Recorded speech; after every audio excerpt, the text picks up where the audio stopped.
Hello, welcome to Americana X Newswatch. I'm Greg D. Today's episode titled, A Time When Conservatives and Liberals Agreed on One Thing. The reason why I titled this episode this way is there was a time when both conservatives and liberals, regardless of the party you came from, you celebrated and you held in high esteem the nuclear family, a father and a mother having and raising children with basically agreed upon bourgeois values. These values were held in high esteem by both parties. When our country needed to rally together to go to war, there was something that we were all held together by. Whether you were a Republican or a Democrat or an independent, something in between, whatever it was, there was a sort of sentiment that the larger mission that we were all fighting for in America was this nuclear family. Family values mattered to both Republicans and Democrats. I guess the reason why this is on my mind this week is last week was the Democratic National Convention. This week's going to be the Republican National Convention.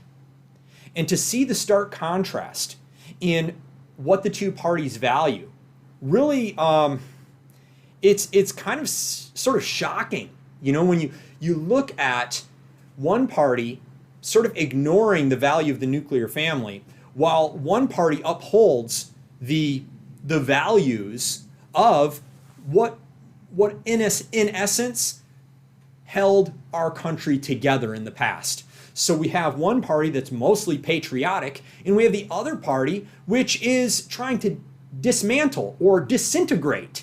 I guess to reference a book recently written by Ben Shapiro, there's the disintegrationists, the unionists versus the disintegrationists, those that support and uphold the nuclear family, and those that are looking for opportunities to dismantle the nuclear family.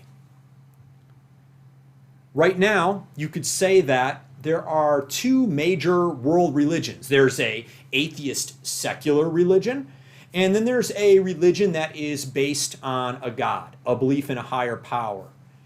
And largely, although this isn't completely 100% true, largely, it is the liberals that are looking for humanist solutions, which does side more with the Marxists would come from a humanist solution that would side more with the atheist, and whereas the conservatives would fall more on the God-fearing or the God-worshiping side of things.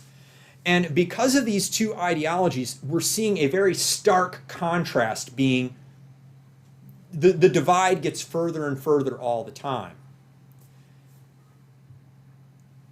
I think that we could trace it back maybe over the last 40 or 50 years as it has become fashionable, increasingly more and more and more, to devalue the bourgeois values that really held America together and made it great.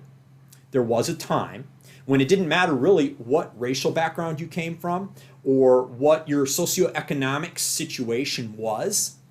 You saw the bourgeois values of the middle class as something to aspire to.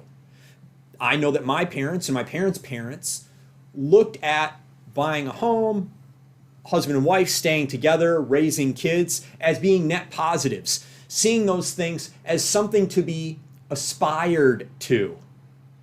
Whereas America today, it seems like it's gotten more and more cool, almost like there is a type of enlightenment that you've reached when you do away with the middle class bourgeois values. It's almost like seen as a badge of honor for one half of the country to crap on what is the best values that made our country great. In today's world, the atheist religion has completely derailed any connection to bourgeois values in the celebrating of the nuclear family. And as evidence increasingly mounts that there has been stagnation in their secular worldview, they have put their faith in they are experiencing a very specific type of derangement. So this is the next point I want to get at here. Since we have basically two major world religions at odds with each other, even within our own country right now, there's been sort of an acute awareness, whether people are consciously aware of it or not, that things have been stagnating. There's an author that wrote about it recently in his book called 0 to 1. It's Peter Thiel. And he gets at this concept of general stagnation in all career tracks. So when you go to university, the return on your university investment is less than it would have been in past generations because there's generally sort of malaise and stagnation going across all of these different career tracks. This will affect someone's attitude about how they see career opportunities for themselves coming out of college or university. It will affect the way that people see their own attitude towards the country they live in. You know, if you see it like, well, there aren't that many opportunities for me, and I'm not really all that invested in the values that my parents held, you know, these kind of antiquated, bourgeois, middle-class values, I'm going to poo-poo on that, then really all you have left is a further falling into what I'm referring to as a type of stagnation derangement. You know, there's a lot of talk in the last few years about a Trump derangement syndrome, right? I would posit that even if Trump was not elected president, there would still be this kind of existential angst that's been building up for the last couple of decades, where we have had a stagnating return on investment in university education, a stagnation in all the job market, a stagnation in what the earnings that people can have, a stagnation in the opportunities for young people getting into the workforce. And all of this, I believe, is leading these young people to a type of, well, look what we've got going on in our country right now. Our major cities are being burned right now. We have looting and rioting in all of our major cities. It really is a type of derangement. Now, yes, it does manifest also in a hate of our current Republican president, Donald Trump. But I would also say there may be something there where this general stagnation that we're seeing in America right now is contributing to a type of derangement, a type of psychological breakdown that would be there regardless of who is president right now. There is a huge unrest that's happening in these younger generations. I do not celebrate it the way that some liberal elites or intellectuals in universities do. They think this is some kind of moral good that all these people are doing. I'm a university professor, protesting's the right thing to do.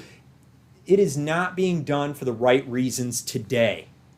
It is an extension of this derangement that is driving current modern looting, rioting, and protesting. This is not the protesting of 60 years ago or whatever it was, 1965. That protesting was more righteous. This protesting is a spoiled, petulant, coming from a mindset of derangement. At any rate, this has just been a quick episode that I wanted to put out there. These are ideas that I wanted to get out there while we're kind of transitioning from the DNC to the RNC this week.